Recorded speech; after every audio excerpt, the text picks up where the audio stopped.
ಬಂಧುಗಳೇ ನಮಸ್ಕಾರ, ಹೇಗಿದ್ದೀರಿ ನೀವೆಲ್ಲರೂ? ನಾನು ಸುಬ್ರಹ್ಮಣ್ಯ ಎಸ್ ಹಂಡಿಗೆ. ಬಂಧುಗಳೇ, ಸೋಷಿಯಲ್ ಮೀಡಿಯಾ ಓರ್ವ ವ್ಯಕ್ತಿಯ ಪ್ರಾಣವನ್ನೇ ತೆಗೆದುಬಿಟ್ಟಿದೆ. ಇವತ್ತು ಆತನ ಇಡೀ ಕುಟುಂಬ ಸಫರ್ ಆಗುವಂತ ಪರಿಸ್ಥಿತಿ ಎದುರಾಗಿದೆ. ಆತನ ಪತ್ನಿ 5 ತಿಂಗಳ ಗರ್ಭಿಣಿ, ಹೆತ್ತು ಹೊತ್ತು ಸಾಕಿ ಸಲುಹಿದಂತ ಅಪ್ಪ ಅಮ್ಮ ಇದೀಗ ಪ್ರತಿದಿನ ಕಣ್ಣೀರು ಹಾಕುವಂತ ಪರಿಸ್ಥಿತಿ ಎದುರಾಗಿದೆ.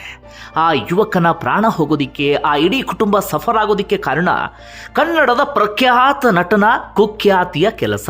ದರ್ಶನ್ ಮತ್ತವರ ಗ್ಯಾಂಗ್ನಿಂದಾಗಿ ಇವತ್ತು ಆ ಇಡೀ ಕುಟುಂಬ ಸಫರ್ ಆಗುವಂಥ ಪರಿಸ್ಥಿತಿ ಎದುರಾಗಿ ಬಿಟ್ಟಿದೆ. ಇನ್ಸ್ಟಾಗ್ರಾಮ್ನಲ್ಲಿ ಒಂದಷ್ಟು ಕಾಮೆಂಟ್ಸ್ ಹಾಕಿಬಿಟ್ಟ, ಪರ್ಸ್ನಲ್ ಆಗಿಯೂ ಕೂಡ ಒಂದಷ್ಟು ಮೆಸೇಜ್ ಮಾಡಿಬಿಟ್ಟ ಎನ್ನುವ ಕಾರಣಕ್ಕಾಗಿ ಒಂದು ಜೀವವನ್ನೇ ಆ ಗ್ಯಾಂಗ್ ಬಲಿ ತೆಗೆದುಕೊಂಡು ಬಿಟ್ಟಿದೆ. ಬಂಧುಗಳೇ, ಇದು ಸೋಷಿಯಲ್ ಮೀಡಿಯಾ ಯುಗ. ಈ ಸೋಷಿಯಲ್ ಮೀಡಿಯಾದಲ್ಲಿ ಸ್ವಲ್ಪ ಮಟ್ಟಿಗೆ ಪಬ್ಲಿಕ್ ಲೈಫ್ನಲ್ಲಿ ಇದ್ರೆ ಸಾಕು, ಅಥವಾ ಪಬ್ಲಿಕ್ನಲ್ಲಿ ಸ್ವಲ್ಪ ಮಟ್ಟಿಗೆ ಫೇಮಸ್ ಆದರೆ ಸಾಕು, ರಾಶಿ ರಾಶಿ ಕೆಟ್ಟ ಕಾಮೆಂಟ್ಸ್ಗಳು ಬರುತ್ತೆ, ರಾಶಿ ರಾಶಿ ಕೆಟ್ಟ ಮೆಸೇಜ್ಗಳು ಬರುತ್ತೆ. ಅದೆಲ್ಲವನ್ನು ಕೂಡ ತಡ್ಕೊಳ್ಳುವಂಥ ಶಕ್ತಿ ಪ್ರತಿಯೊಬ್ಬರಿಗೂ ಇರಲೇಬೇಕು. ಅದನ್ನು ನಮಗೆ ತಡ್ಕೊಳ್ಳೋಕೆ ಸಾಧ್ಯ ಆಗೋದಿಲ್ಲ ಅಂದರೆ ಪಬ್ಲಿಕ್ ಲೈಫಿಂದ ಹೊರಗಡೆ ಬರಬೇಕಾಗತ್ತೆ, ಅಥವಾ ಸೋಷಿಯಲ್ ಮೀಡಿಯಾದಿಂದಲೇ ಕಂಪ್ಲೀಟ್ ದೂರ ಇರಬೇಕಾಗತ್ತೆ. ಆಗ ಯಾರ ಕಾಟವೂ ಕೂಡ ಇರೋದಿಲ್ಲ ನೋಡಿ. ಇಲ್ಲ, ನಾವು ಪಬ್ಲಿಕ್ ಲೈಫಲ್ಲಿ ಇರ್ತೀವಿ, ಸೋಷಿಯಲ್ ಮೀಡಿಯಾದಲ್ಲಿ ಆಕ್ಟಿವ್ ಆಗಿರ್ತೀವಿ ಅಂದರೆ ಇಂಥದ್ದೆಲ್ಲವನ್ನು ಕೂಡ ಸಹಿಸಿಕೊಳ್ಳಲೇಬೇಕು. ನಮ್ಮನ್ನೂ ಸೇರಿದಂತೆ ಪ್ರತಿಯೊಬ್ಬರಿಗೂ ಪ್ರತಿದಿನ 100 ಕೆಟ್ಟ ಮೆಸೇಜ್ಗಳು, ಕೆಟ್ಟ ಕಾಮೆಂಟ್ಸ್ಗಳು ಬರುತ್ತೆ. ಆದರೆ ಸಹಿಸ್ಕೊಳ್ಬೇಕಾಗತ್ತೆ. ಹಾಗಂದ ಮಾತ್ರಕ್ಕೆ ಕೆಟ್ಟದಾಗಿ ಮೆಸೇಜ್ ಹಾಕಿದವರನ್ನ, ಕೆಟ್ಟದಾಗಿ ಕಾಮೆಂಟ್ಸ್ ಮಾಡಿದವ್ರನ್ನ ಹುಡ್ಕೊಂಡೋಗಿ ಹೊಡೆಯೋದಕ್ಕೆ ಸಾಧ್ಯ ಆಗುತ್ತಾ? ಹುಡ್ಕೊಂಡೋಗಿ ಅವರನ್ನು ಕೊಲೆ ಮಾಡೋದಕ್ಕೆ ಸಾಧ್ಯ ಆಗುತ್ತಾ? ಆದರೆ ಇಲ್ಲಾಗಿದ್ದು ಅದೇ. ಬಂಧುಗಳೇ, ಇವತ್ತಿನ ಈ ವಿಡಿಯೋದಲ್ಲಿ ಸಾಕಷ್ಟು ವಿಚಾರವನ್ನು ನಿಮ್ಮ ಮುಂದೆ ಪ್ರಸ್ತಾಪ ಮಾಡ್ತಾ ಹೋಗ್ತೀನಿ. ನಿನ್ನೆ ಒಂದಷ್ಟು ವಿಚಾರವನ್ನು ನಿಮ್ಮ ಮುಂದೆ ಇಟ್ಟಿದ್ದೆ. ಆತನಿಗೆ ಚಿತ್ರಹಿಂಸೆಯನ್ನು ಕೊಡಲಾಯಿತು ಅಂತ. ಆಗ ನಿಮ್ಮಲ್ಲಿ ತುಂಬ ಜನರ ಪ್ರಶ್ನೆ ಅಂದರೆ, ನೀನು ಹೋಗಿ ಇಣುಕಿದ್ಯಾ, ನೀನು ಹೋಗಿ ನೋಡಿದ್ಯಾ, ನಿನಗೇನಾದರೂ ಆತನೇ ಬಂದು ಹೇಳಿಬಿಟ್ಟಿದ್ನಾ ಅಂತ. ಇವತ್ತು ಮರಣೋತ್ತರ ಪರೀಕ್ಷೆಯ ವರದಿ ಬಹಿರಂಗ ಆಗಿದೆ. ಆ ಮರಣೋತ್ತರ ಪರೀಕ್ಷೆಯ ವರದಿಯನ್ನು ಗಮನಿಸ್ತಾ ಇದ್ರೆ ಎಂತಹ ರಾಕ್ಷಸ ಪ್ರವೃತ್ತಿಯನ್ನು ಇವರೆಲ್ಲರೂ ಕೂಡ ಮೆರೆದ್ರು ಅನ್ನೋದು ಬಹಳ ಸ್ಪಷ್ಟವಾಗಿ ಗೊತ್ತಾಗುತ್ತೆ.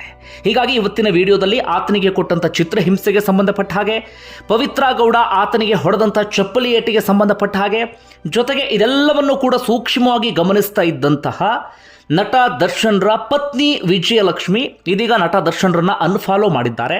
DPಯಲ್ಲಿ ಇದ್ದಂಥ ಫೋಟೋವನ್ನು ಕೂಡ ಡಿಲೀಟ್ ಮಾಡಿದ್ದಾರೆ. ಅದಕ್ಕೆ ಸಂಬಂಧಪಟ್ಟ ಒಂದಷ್ಟು ಸಂಗತಿಯನ್ನು ಗಮನಿಸ್ತಾ ಹೋಗೋಣ. ಮೊದಲಿಗೆ ನಿಮ್ಮೆಲ್ಲರಿಗೂ ಕೂಡ ಗೊತ್ತಿರುವ ಹಾಗೆ ಆರೋಪಿಗಳ ಸಂಖ್ಯೆ 13 ಇತ್ತು, ಇದೀಗ ಅದು 17ಕ್ಕೆ ಏರಿಕೆ ಆಗಿದೆ. ಘಟನೆಗೆ ಸಂಬಂಧಪಟ್ಟ ಹಾಗೆ ಇನ್ನೊಂದಷ್ಟು ಮಂದಿಯನ್ನ ಬಂಧಿಸಲಾಗ್ತಾ ಇದೆ, ವಿಚಾರಣೆಯನ್ನ ಮುಂದುವರಿಸಲಾಗ್ತಾ ಇದೆ. ಇದರಲ್ಲಿ A1 ಯಾರು ಅಂದ್ರೆ ಪವಿತ್ರ ಗೌಡ. ಇದೆಲ್ಲದಕ್ಕೂ ಕೂಡ ಮೂಲ ಕಾರಣ ಪವಿತ್ರ ಗೌಡ. ಹೀಗಾಗಿ A1. A2 ಯಾರು ಅಂದ್ರೆ ದರ್ಶನ್. ಸೂತ್ರಧಾರಿಗಳು ಸಾಕಷ್ಟು ಮಂದಿ ಇದ್ರು ಕೂಡ ಪಾತ್ರಧಾರಿ ಯಾರು, ಅದರ ಪಾತ್ರಧಾರಿಗಳು ಸಾಕಷ್ಟು ಮಂದಿ ಇದ್ರು ಕೂಡ ಸೂತ್ರಧಾರಿ ಯಾರು ಅಂದ್ರೆ ಅದು ದರ್ಶನ್. ಈ ಕಾರಣಕ್ಕಾಗಿ ದರ್ಶನ್ A2. ಅದಾದ ಬಳಿಕ A3, A4 ಇಂದ A17 ವರೆಗೂ ಕೂಡ ಸದ್ಯಕ್ಕೆ ಆರೋಪಿಗಳಿದ್ದಾರೆ. ಆರೋಪಿಗಳ ಸಂಖ್ಯೆ ಇನ್ನಷ್ಟು ಜಾಸ್ತಿ ಆಗುವಂತ ಸಾಧ್ಯತೆ ಇದೆ. ಕೋರ್ಟ್ ಈಗಾಗಲೇ ಇವರೆಲ್ಲರನ್ನೂ ಕೂಡ ಪೊಲೀಸ್ ಕಸ್ಟಡಿಗೆ 6 ದಿನಗಳ ಕಾಲ ನೀಡಿರುವಂತಹ ಕಾರಣಕ್ಕಾಗಿ 6 ದಿನಗಳ ಕಾಲವು ವಿಚಾರಣೆ ಮುಂದುವರಿಯುತ್ತೆ. ಘಟನೆಗೆ ಬಳಸಿದಂಥ ವೆಪನ್ಸ್ ಅನ್ನು ವಶಕ್ಕೆ ತೆಗೆದುಕೊಳ್ಳಲಾಗುತ್ತೆ, ಮೊಬೈಲ್ ಡೇಟಾವನ್ನು ರಿಕವರಿ ಮಾಡಿಕೊಳ್ಳಲಾಗುತ್ತೆ, ಆರೋಪಿಗಳನ್ನು ಕರ್ಕೊಂಡೋಗಿ ಸ್ಥಳ ಮಹಜರು ಮಾಡಲಾಗುತ್ತೆ.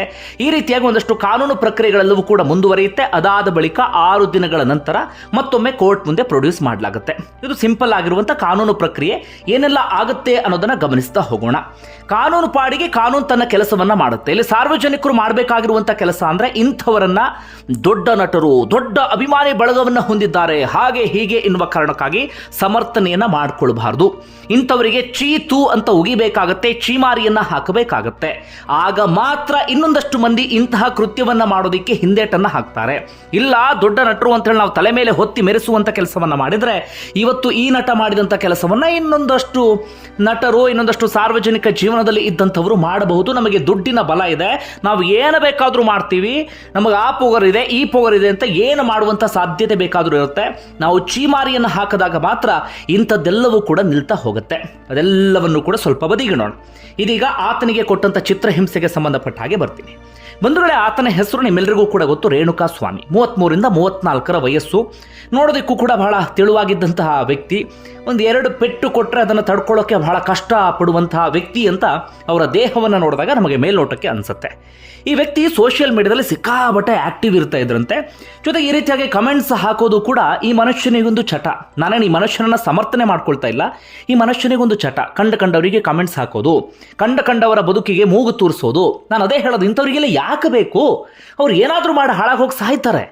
ಅವರು 10 ಜನರನ್ನು ಬೇಕಾದರೂ ಮದುವೆ ಆಗ್ತಾರೆ, ಏನು ಬೇಕಾದರೂ ಮಾಡ್ಕೊಂಡು ಹೋಗ್ತಾರೆ. ಅವರು ಬದುಕಿನಲ್ಲಿ ಯಾಕೆ ತಲೆ ಹಾಕಬೇಕು ಅನ್ನೋದು ಗೊತ್ತಿಲ್ಲ. ಇಂಥವ್ರಿಗೆಲ್ಲರಿಗೂ ಕೂಡ ಒಂದು ಪಾಠ ಆಗಬೇಕು. ಅಂದರೆ ಇಂಥದ್ದು ಮಾಡಬಾರ್ದು ಯಾರು ಕೂಡ. ಹೋಗಿ ಬೇರೆಯವ್ರ ಲೈಫಿಗೆ ತಲೆ ಹಾಕೋದು, ಬೇರೆಯವ್ರ ಲೈಫ್ ಬಗ್ಗೆ ವಿಪರೀತವಾಗಿ ತಲೆ ಕೆಡಿಸ್ಕೊಳ್ಳೋದು. ಈ ಮನುಷ್ಯ ಮಾಡಿದ್ದು ಕೂಡ ಅಷ್ಟೇ. ದರ್ಶನ ಬದುಕಿನ ಬಗ್ಗೆ ತಲೆ ಕೆಡಿಸ್ಕೊಂಡು ಬಿಟ್ಟಿದ್ರು. ಪವಿತ್ರ ಗೌಡಗೆ ನಿರಂತರವಾಗಿ ಮೆಸೇಜ್ ಹಾಕೋದು, ನಿರಂತರವಾಗಿ ಇನ್ಸ್ಟಾಗ್ರಾಮ್ನಲ್ಲಿ ಕಾಮೆಂಟ್ಸನ್ನು ಹಾಕೋದು. ಇಷ್ಟೆಲ್ಲ ಆದಮೇಲೆ ಸಿಂಪಲ್ ಆಗಿ ಏನು ಮಾಡಬೇಕಿತ್ತು ಪವಿತ್ರ ಗೌಡ ಮತ್ತು ದರ್ಶನ್ ಅಂದರೆ, ಪೊಲೀಸರಿಗೆ ಒಂದು ದೂರು ಕೊಟ್ಟು ಆತನನ್ನು ಅರೆಸ್ಟ್ ಮಾಡಿಸ್ಬೋದಿತ್ತು. ಆತನ ಒಂದು 2 ದಿನ ಜೈಲ್ ಒಳಗಡೆ ಕಾಲ ಕಳೆಯುವ ಹಾಗೆ ಮಾಡಿ ಬುದ್ಧಿ ಮಾತನ್ನು ಹೇಳಿ ಕಳಿಸ್ಬಹುದಿತ್ತು. ಅಥವಾ ಕರೆಸ್ಕೊಂಡು ಬುದ್ಧಿ ಮಾತನ್ನು ಹೇಳಿ ತಲೆ 2 ಕೊಟ್ಟು ಕಳಿಸ್ಬೋದಿತ್ತು, ಇಂಥದ್ದು ಮಾಡಬೇಡಪ್ಪ ಅಂಥೇಳಿ. ಆದರೆ ಇವ್ರು ಮಾಡಿದ್ದೇನೋ ಜೀವವನ್ನೇ ಬಲಿ ತೆಗೆದುಕೊಳ್ಳುವಂಥ ಕೆಲಸ. ಇನ್ನು ಈ ವ್ಯಕ್ತಿಯ ವಿಚಾರಕ್ಕೆ ಬರೋದಾದರೆ, ಈತನಿಗೆ ಹಿಂದಿನಿಂದಲೂ ಕೂಡ ಅಂಥದ್ದೊಂದು ಚಟ. ಸೋಷಿಯಲ್ ಮೀಡಿಯಾದಲ್ಲಿ ಆಕ್ಟಿವ್ ಆಗಿರೋದು, ಕಂಡವ್ರಿಗೆ ಕಾಮೆಂಟ್ಸ್ ಹಾಕೋದು, ಫೇಕ್ ಅಕೌಂಟ್ಗಳನ್ನು ಕ್ರಿಯೇಟ್ ಮಾಡೋದು, ಮೆಸೇಜ್ ಹಾಕೋದು, ಇಂಥದ್ದೆಲ್ಲವನ್ನೂ ಕೂಡ ಮಾಡ್ತಿದ್ದಂತೆ. ಹೀಗಾಗಿ ಬಹುತೇಕ ಸಂದರ್ಭದಲ್ಲಿ ಏಕಾಂಗಿಯಾಗಿ ಇರ್ತಾ ಇದ್ದ. ಈತ ಮೂಲತಃ ಚಿತ್ರದುರ್ಗದ ತುರುವನೂರಿನ VRS ಬಡಾವಣೆಯವನು. ಈತನ ತಂದೆ ಆ ಭಾಗದಲ್ಲಿ ಬಹಳ ಒಳ್ಳೆ ಹೆಸರನ್ನು ಮಾಡಿದಂಥವ್ರು. ಬೆಸ್ಕಾಂನ ನಿವೃತ್ತ ನೌಕರರು ಅವರು. ಅವ್ರ ಮನೆಗೆ ಸಾಕಷ್ಟು ಮಠಾಧೀಶರು ಬರ್ತಾ ಇದ್ರು. ದೊಡ್ಡ ದೊಡ್ಡ ಕಾರ್ಯಕ್ರಮಗಳನ್ನು ಮಾಡಿದಾಗ ಸಾಕಷ್ಟು ಗಣ್ಯರು ಕೂಡ ಬರ್ತಾ ಇದ್ರು. ಈ ರೀತಿಯಾಗಿ ವೆಲ್ ಸೆಟಲ್ಡ್ ಫ್ಯಾಮಿಲಿ, ಫೈನಾನ್ಷಿಯಲು ಬಹಳ ಸ್ಟ್ರಾಂಗ್ ಆಗಿದ್ದಂಥವ್ರು, ಎಲ್ಲ ವಿಚಾರದಲ್ಲೂ ಕೂಡ ಸ್ಟ್ರಾಂಗ್ ಆಗಿರುವಂಥ ಫ್ಯಾಮಿಲಿ ಅದು. ಸುತ್ತಮುತ್ತ ಊರಿನಲ್ಲಿ ಧಾರ್ಮಿಕ ಚಟುವಟಿಕೆಗಳನ್ನು ನಡೆಸ್ತಾ ಇದ್ರು. ಜೊತೆಗೆ ಸೋಷಿಯಲ್ ಆಕ್ಟಿವಿಟೀಸ್ ಅಂಥದ್ರಲ್ಲಿ ಇವ್ರ ತಂದೆ ತೊಡಗಿಸ್ಕೊಂಡಿದ್ರು. ಹೀಗಾಗಿ ಇವ್ರ ತಂದೆಯನ್ನು ಕಂಡ್ರೆ ಆ ಭಾಗದಲ್ಲಿ ವಿಪರೀತವಾದಂಥ ಗೌರವ. ಈ ವ್ಯಕ್ತಿ ಒಂದು ಖಾಸಗಿ ಫಾರ್ಮಸಿಯಲ್ಲಿ ಕೆಲಸವನ್ನ ಮಾಡಿಕೊಂಡಿದ್ದಂಥವ್ರು. 1 ವರ್ಷದ ಹಿಂದೆ ಹರಿಹರ ಮೂಲದ ಸಹನಾ ಎನ್ನುವಂಥ ಹೆಣ್ಣುಮಗಳ ಜೊತೆಗೆ ಮದುವೆ ಆಗಿತ್ತು. ಆತನ ಹೆಂಡತಿ 5 ತಿಂಗಳ ಗರ್ಭಿಣಿ. ಈತ ಬಜರಂಗ ದಳದಲ್ಲಿ RSS ಅಲ್ಲಿ ತುಂಬಾನೇ ಆಕ್ಟಿವ್ ಆಗಿದ್ದಂಥವನು. ಇತ್ತೀಚೆಗೆ ರಾಮ ಮಂದಿರ ಉದ್ಘಾಟನೆ ಕಾರ್ಯಕ್ರಮ ಅಂಥದ್ದೆಲ್ಲವನ್ನು ಕೂಡ ಆಯೋಜನೆ ಮಾಡಿದಂಥವನು ಈತ. ಇನ್ನು ಬಹುತೇಕ ಸಂದರ್ಭ ನಾನು ಆಗಲೇ ಹೇಳಿದ ಹಾಗೆ ಏಕಾಂಗಿಯಾಗಿರ್ತಾ ಇದ್ದ. ಸೋಷಿಯಲ್ ಮೀಡಿಯಾದಲ್ಲಿ ತುಂಬಾನೇ ಆಕ್ಟಿವ್ ಆಗಿರ್ತಾ ಇದ್ದ. 8ನೇ ತಾರೀಕು ಏನಾಗಿಬಿಡುತ್ತೆ, ಮಧ್ಯಾಹ್ನದವರೆಗೂ ಕೂಡ ಕುಟುಂಬದವರ ಸಂಪರ್ಕದಲ್ಲಿರ್ತಾನೆ. ಅದಾದ ಬಳಿಕ ದರ್ಶನ್ ಅಂಡ್ ಗ್ಯಾಂಗ್ ಈತನನ್ನ ಕಿಡ್ನಾಪ್ ಮಾಡಿದ್ದಾರೆ. ಈತನ ಬೈಕ್ ಮಾತ್ರ ಪತ್ತೆಯಾಗಿದೆ, ಈತ ಸಿಕ್ಕಿಲ್ಲ. 8ನೇ ತಾರೀಕು ಈತನಿಗಾಗಿ ಹುಡುಕಾಡಿದ್ದಾರೆ. 9ನೇ ತಾರೀಕು ಕೂಡ ಅವ್ರ ಫ್ಯಾಮಿಲಿ ಹುಡುಕಾಡಿದ್ದಾರೆ. ಇನ್ನೇನು ನಾಪತ್ತೆ ದೂರು ದಾಖಲಿಸಬೇಕು ಅನ್ನೋಷ್ಟರಲ್ಲಿ ಪೊಲೀಸರಿಂದಲೇ ಕರೆ ಬರುತ್ತೆ, ನಿಮ್ಮ ಮಗನ ದೇಹ ಸಿಕ್ಕಿದೆ ಅಂತ. ಇದು ಒಂದು ಕಡೆಯಿಂದ. ಆದರೆ ಇಲ್ಲೇನಾಯಿತು ಶೆಡ್ನಲ್ಲಿ ಅಂತ ಗಮನಿಸ್ತಾ ಹೋಗೋದಾದ್ರೆ, ಹೆಚ್ಚು ಕಡಿಮೆ ಮಧ್ಯಾಹ್ನ 8ನೇ ತಾರೀಕು ಮಧ್ಯಾಹ್ನ 3 ಗಂಟೆ ಸುಮಾರಿಗೆ ಆ ಶೆಡ್ಗೆ ಎಳ್ಕೊಂಡು ಬಂದಿದ್ದಾರೆ. ಅಲ್ಲಿ ಹೆಚ್ಚು ಕಡಿಮೆ ಒಂದು 10 ಜನರ ಗ್ಯಾಂಗ್. ಎಲ್ಲರೂ ಕೂಡ ಎಣ್ಣೆ ಹೊಡೆದು ಫುಲ್ ಟೈಟ್ ಆಗಿಬಿಟ್ಟಿದ್ದಾರೆ. ಆ ಶೆಡ್ಡನ್ನು ಬಳಸ್ಕೊಳ್ತಾ ಇದ್ದಿದ್ದೆ ಆ ಕಾರಣಕ್ಕಾಗಿ ಅಂತೆ. ಸಾಲ ವಸೂಲಿಗೆ ಅಥವಾ ಬೇರೆಯವರಿಗೆ ಹೆದರಿಸಬೇಕು, ಬ್ಲ್ಯಾಕ್ ಮೇಲ್ ಮಾಡಬೇಕು ಅಂದರೆ ಅವನ್ನ ಕರ್ಕೊಂಡು ಬರೋದು, ಅಲ್ಲಿ ಚೆನ್ನಾಗಿ ಟಾರ್ಚರ್ ಕೊಡೋದು, ಅದಕ್ಕೆ ಆ ಶೆಡ್ಡನ್ನು ಬಳಸ್ಕೊಳ್ತಾ ಇದ್ರು. ಒಂದಷ್ಟು ಯುವಕರು ಅಥವಾ ಹುಡುಗರು ಕೂಡ ಟಾರ್ಚರ್ ಕೊಡೋದಕ್ಕೆ ಅಂತ ಇದ್ರು. ಅವರು ಇದಕ್ಕೆ ಪ್ರಥಮ ಅಲ್ಲ, ಈ ಹಿಂದೆಯೂ ಸಾಕಷ್ಟು ಮಂದಿಗೆ ಟಾರ್ಚರ್ ಕೊಟ್ಟಿದ್ದಾರೆ, ಯಾವುದು ಕೂಡ ಬೆಳಕಿಗೆ ಬಂದಿಲ್ಲ. ಅದೇ ರೀತಿಯಾಗಿ ಈತನಿಗೂ ಕೂಡ ಟಾರ್ಚರನ್ನು ಶುರು ಮಾಡಿಕೊಂಡಿದ್ದಾರೆ. ಹೆಚ್ಚು ಕಡಿಮೆ ರಾತ್ರಿ 8 ಗಂಟೆ ಸುಮಾರಿಗೆ ನಟ ದರ್ಶನ್ ಹಾಗೆ ಪವಿತ್ರ ಗೌಡ ಎಂಟ್ರಿಯೂ ಕೂಡ ಆಗಿದೆ. ಅಲ್ಲಿಂದ ಶುರುವಾಯಿತು ಆ ಟಾರ್ಚರ್. ಇನ್ನೊಂದು ಹಂತಕ್ಕೆ ಹೋಗಿಬಿಡುತ್ತೆ. ಹೆಚ್ಚು ಕಡಿಮೆ 16ರಿಂದ 17 ಗಂಟೆಗಳ ಕಾಲ ನಿರಂತರವಾಗಿ ಆತನಿಗೆ ಹಿಂಸೆಯನ್ನು ಕೊಟ್ಟಿದ್ದಾರೆ. ಅದೆಲ್ಲವೂ ಕೂಡ ಇದೀಗ ಮರಣೋತ್ತರ ಪರೀಕ್ಷೆಯ ವರದಿಯಲ್ಲಿ ಬಹಿರಂಗ ಆಗಿದೆ. ಅದೇನೇನು ಟಾರ್ಚರು ಅಂತ ಹೇಳ್ತಾ ಹೋಗ್ತೀನಿ ಕೇಳಿ. ಆತನ ದೇಹದಲ್ಲಿ 15 ಕಡೆ ಗಾಯದ ಗುರುತಾಗಿದೆ. ಮರ್ಮಾಂಗದಲ್ಲಿ ರಕ್ತ ಸೋರಿಕೆ ಆಗಿದೆ. ಮರ್ಮಾಂಗಕ್ಕೆ ಬಲವಾಗಿ ಹೊಡೆದಿದ್ದಾರೆ ಅನ್ನೋದು ಮರಣೋತ್ತರ ಪರೀಕ್ಷೆಯಲ್ಲಿ ಬಂದಿದೆ. ಆದರೆ ಕಾಲಿಂದ ಒದ್ದಿದ್ದಾರಾ ಅಥವಾ ಯಾವುದಾದ್ರೂ ವಸ್ತುವನ್ನು ತೆಗೆದುಕೊಂಡು ಹೊಡೆದಿದ್ದಾರಾ ಅದಕ್ಕೆ ಸಂಬಂಧಪಟ್ಟ ಹಾಗೆ ಗೊತ್ತಿಲ್ಲ. ಆದರೆ ದರ್ಶನ್ನ ಜೊತೆಗೆ ಇದ್ದಂಥ ಇನ್ನಿತರ ಆರೋಪಿಗಳು ಪೊಲೀಸರ ಮುಂದೆ ಬಾಯ್ಬಿಟ್ಟಂಥ ವಿಚಾರ ಅಂದರೆ ನಟ ದರ್ಶನ್ರೇ ಮರ್ಮಾಂಗಕ್ಕೆ ಕಾಲಿಂದ ಒದ್ದಿದ್ದಾರೆ ಅಂತೇಳಿ. ಒಟ್ಟಾರೆಗೆ ಬಲವಾದಂಥ ಪೆಟ್ಟು ಮರ್ಮಾಂಗಕ್ಕೆ ಬಿದ್ದಿದೆ. ಆ ಪರಿಸ್ಥಿತಿಯನ್ನು ಊಹೆ ಮಾಡ್ಕೊಳ್ಳೋಕೆ ನಮಗೆ ಸಾಧ್ಯ ಆಗೋದಿಲ್ಲ. ಹೊಟ್ಟೆ ಭಾಗದಲ್ಲಿ ರಕ್ತ ಸೋರಿಕೆ ಆಗ್ತಾ ಇದೆ. ಬಲವಾದ ಆಯುಧದಿಂದ ಹೊಟ್ಟೆಗೆ ನಿರಂತರವಾಗಿ ಹೊಡೆದಿದ್ದಾರೆ ಎನ್ನುವಂಥ ಮಾಹಿತಿ ಇದೆ. ಹೆಚ್ಚು ಕಡಿಮೆ ಬಾಯಿ ಒತ್ತಿಟ್ಕೊಂಡು ಕಾಲನ್ನು ಗಟ್ಟಿ ಇಟ್ಕೊಂಡು ಹೊಟ್ಟೆಗೆ ಹೊಡೆದಿರುವಂಥ ಸಾಧ್ಯತೆ ಇದೆ. ಇನ್ನು ಎದೆ ಕೈಕಾಲು ಭಾಗದಲ್ಲಿ ರಕ್ತ ಸೋರ್ತಾ ಇದೆ, ಅಲ್ಲೂ ಕೂಡ ಗಾಯ ಆಗಿದೆ. ದೇಹದ ಮೇಲೆ ಬೆಲ್ಟ್ ಗುರುತು ಕೂಡ ಇದೆ, ಅಂದರೆ ಬೆಲ್ಟ್ನಲ್ಲಿ ಸರಿಯಾಗಿ ಹೊಡೆದಂಥ ಗುರುತು ಕೂಡ ಇದೆ. ಹಾಗೆ ಕಾಲಿನ 2 ಭಾಗದಲ್ಲೂ ಕೂಡ ಸುಟ್ಟಂಥ ಗಾಯ ಇದೆ. ಹಾಗೆ ಕುತ್ತಿಗೆಯಿಂದ ಕೆಳಗಡೆಯ ಭಾಗದಲ್ಲಿ ಪರಚಿದಂತಹ ಗಾಯ ಇದೆ. ದೇಹದ ಎಲ್ಲ ಕಡೆಗಳಲ್ಲೂ ಕೂಡ ದೊಣ್ಣೆಯಿಂದ ಹೊಡೆದ ರೀತಿಯಲ್ಲಿ ಬಲವಾದಂಥ ಪೆಟ್ಟು ಬಿದ್ದಿದೆ.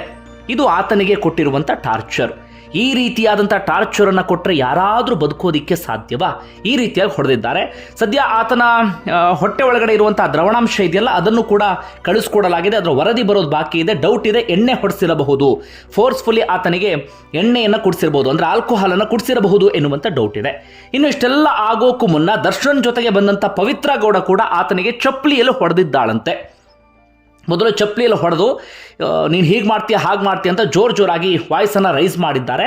ಅದಾದ ಬಳಿಕ ನಟ ದರ್ಶನ್ ಕೂಡ ಕೈ ಮಾಡಿದ್ದಾರೆ, ದರ್ಶನ್ ಕೂಡ ಹೊಡೆದಿದ್ದಾರೆ, ಬೆಲ್ಟ್ ತಗೊಂಡು ಹೊಡೆದಿದ್ದಾರೆ, ಜೊತೆಗೆ ಮರ್ಮಾಂಗಕ್ಕೆ ಕಾಲಿನಿಂದ ಹೊಡೆದಿದ್ದಾರೆ ಅಂತ ಆರೋಪಿಗಳು ಬಾಯ್ಬಿಟ್ಟಿರುವಂಥ ಸಂಗತಿ. ಈ ರೀತಿಯಾಗಿ ಆತನಿಗೆ 3rd ಡಿಗ್ರಿ ಟ್ರೀಟ್ಮೆಂಟ್ ಅಂತೀವಲ್ಲ, ಆ ರೀತಿಯಾಗಿ ಟಾರ್ಚರನ್ನು ಕೊಟ್ಟಿದ್ದಾರೆ. ಕೊನೆಗೆ ಇದನ್ನು ತಡ್ಕೊಳ್ಳೋಕ್ಕೆ ಸಾಧ್ಯ ಆಗದೆ ಆತ ಪ್ರಾಣವನ್ನು ಬಿಟ್ಟಿದ್ದಾನೆ. ಅದೆಂತಹ ಪರಿಸ್ಥಿತಿ ಊಹೆ ಮಾಡಿಕೊಳ್ಳೋಕ್ಕೂ ಸಾಧ್ಯ ಆಗೋದಿಲ್ಲ. ನಮ್ಮ ಕುಟುಂಬದಲ್ಲಿ ಯಾರಿಗಾದರೂ ಹಿಂಗಾದರೆ ಮಾತ್ರ ನಮಗೆ ಆ ನೋವು ಏನು ಅನ್ನೋದು ಅರ್ಥ ಆಗುತ್ತೆ, ಆ ಸಂಕಟ ಏನು ಅನ್ನೋದು ಅರ್ಥ ಆಗುತ್ತೆ. ಅದು ಹೇಗೆ ತಡ್ಕೊಂಡು ಗೊತ್ತಿಲ್ಲ. ಆತ ಬಹಳ ಕೃಶವಾಗಿರುವಂಥ ದೇಹ, 2 ಪೆಟ್ಟು ಸರಿಯಾಗಿ ಬಿಟ್ಟುಬಿಟ್ರೆ ಆತ ಅಲ್ಲಿ ಕೆಳಗಡೆ ಬಿದ್ದು ಬಿಡ್ತಾನೆ ಎನ್ನುವ ರೀತಿಯಲ್ಲಿ ಆತನ ದೇಹ ಇದೆ. ಇದೆಲ್ಲವನ್ನು ಕೂಡ ಆತ ಹೇಗೆ ತಡ್ಕೊಂಡು ಗೊತ್ತಿಲ್ಲ. ಮರಣೋತ್ತರ ಪರೀಕ್ಷೆಯಲ್ಲಿ ಇದೆಲ್ಲವೂ ಕೂಡ ಬಹಿರಂಗ ಆಗಿದೆ. ಇದೆಲ್ಲವೂ ಕೂಡ ಒಂದು ಕಡೆಯಿಂದ ಆದರೆ, ಇದೀಗ ದರ್ಶನ್ ಅವರ ಪತ್ನಿ ವಿಜಯಲಕ್ಷ್ಮಿ ವಿಚಾರಕ್ಕೆ ಬರೋಣ.